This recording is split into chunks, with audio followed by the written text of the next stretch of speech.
Hello, I'm Severn Suzuki, speaking for ECHO, the Environmental Children's Organization. We're a group of 12 and 13-year-olds trying to make a difference. Vanessa Seti, Morgan Geisler, Michelle Quigg, and me. We've raised all the money to come here ourselves, to come 5,000 miles to tell you adults you must change your ways. Coming up here today, I have no hidden agenda. I am fighting for my future. Losing my future is not like losing an election or a few points on the stock market.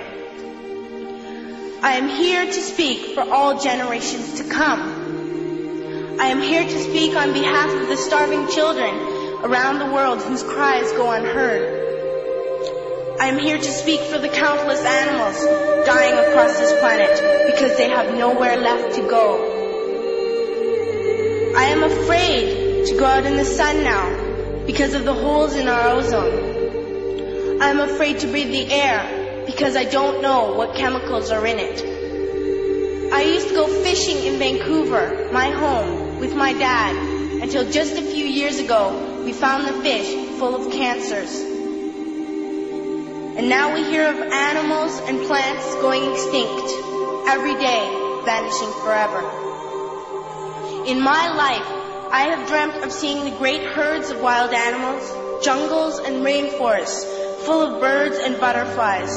But now I wonder if they will even exist for my children to see. Did you have to worry of these things when you were my age? All this is happening before our eyes, and yet we act as if we have all the time we want and all the solutions. I'm only a child, and I don't have all the solutions. But I want you to realize, neither do you. You don't know how to fix the holes in our ozone layer. You don't know how to bring the salmon back up a dead stream. You don't know how to bring back an animal now extinct. And you can't bring back the forest that once grew where there is now a desert. If you don't know how to fix it, please stop breaking it. Here, you may be delegates of your government, business people, organizers, reporters, or politicians, but really, your mothers and fathers, sisters and brothers, aunts and uncles, and all of you are someone's child. I'm only a child, yet I know we are all part of a family, 5 billion strong, in fact, 30 million species strong. And borders and governments will never change that. I'm only a child, yet I know we are all in this together and should act as one single world towards one single goal. In my anger, I am not blind, and in my fear, I am not afraid of telling the world how I feel. In my country, we make so much waste. We buy and throw away, and yet northern countries will not share with the needy. Even when we have more than enough, we are afraid to share. We are afraid to let go of some of our wealth. In Canada, we live the privileged life, with plenty of food, water, and shelter. We have watches, bicycles, computers, and television sets. The list could go on for 2 days.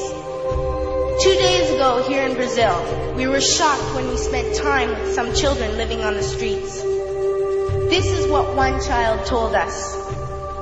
I wish I was rich. And if I were, I would give all the street children food, clothes, medicines, shelter, and love and affection.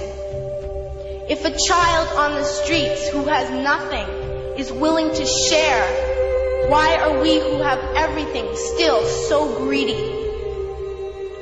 I can't stop thinking that these are children my own age, that it makes a tremendous difference where you are born. That I could be one of those children living in the favelas of Rio. I could be a child starving in Somalia, or a victim of war in the Middle East, or a beggar in India. I am only a child, yet I know if all the money spent on war was spent on finding environmental answers, ending poverty, and finding treaties, what a wonderful place this earth would be.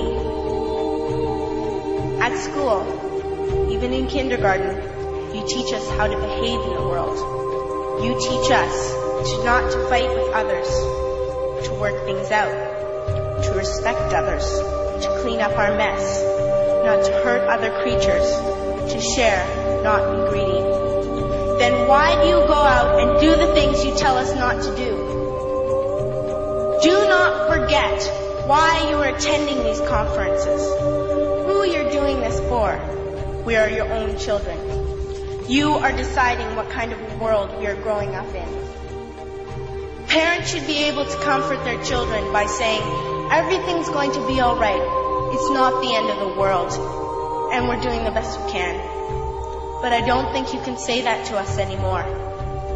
Are we even on your list of priorities?